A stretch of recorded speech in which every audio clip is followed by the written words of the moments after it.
I'd rather die than do nothing to help.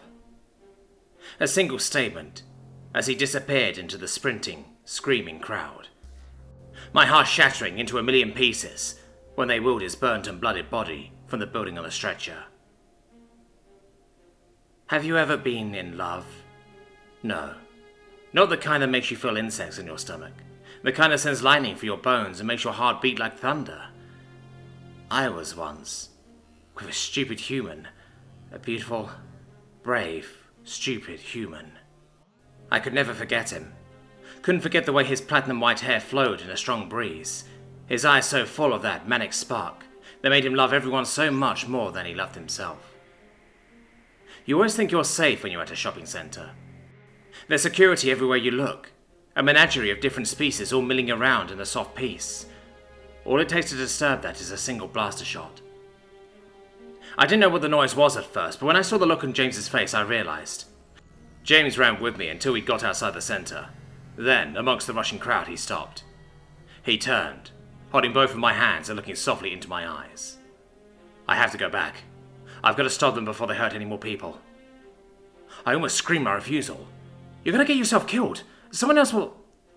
There was a look in his eyes, one I only saw when he had those awful nightmares that made him wake up screaming and tearing at the sheets. He leaned in and gently pressed his lips to the tip of my beak. Drawing me in for a hug, he whispered in my ear, I'd rather die than do nothing to help. Then, like that, he let go of me and disappeared against the flow of the crowd. I fought against the flow, trying to follow him, but eventually, I let myself be carried away by the rest.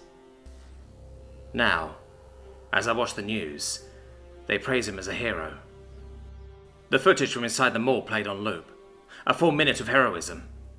I couldn't peel my blotchy eyes away as I sat on the couch in our home, his jacket around my shoulders like a ghostly hug.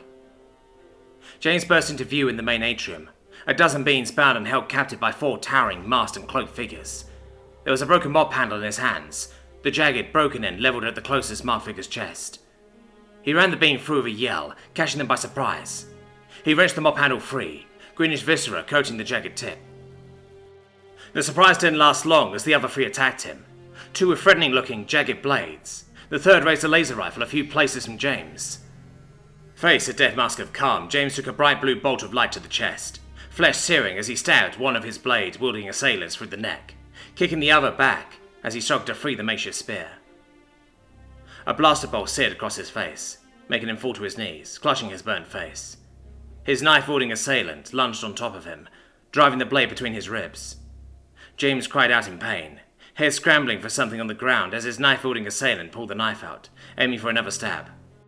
James's hand swept up, jagged knife in his hand. He drove it into his assailant's neck, purple blood splattering his face as he kicked them away. Standing, he took a searing bolt to the knee and stumbled. He fell to one knee, and his masked assailant stepped forward, pressing the muzzle of the laser fire against James's face. A flash of rage crossed the unburnt half of his face, and he lunged, grabbing and ripping the rifle from the masked being's hands before swinging like a club and striking the last masked being over the head. The last assailant crumpled. James looked around him. All the hostages who stared at him like a monster. Hobbling to the nearest one, he cut the bonds holding their hands before passing them the jagged knife. He stumbled, then he fell, tumbling onto his side, his eyes staring unseeingly as the freed hostage began freeing the others. I laid down and rolled over as the footage looped again. I couldn't watch him die anymore. I pulled his jacket tighter around me, and for a moment I could feel his warm arms around my shoulders again, hear him telling me it'll be alright, that he'd rather die than let anyone hurt me or some innocent bystander. It only made my broken heart crack a little more, knowing how much he meant by it.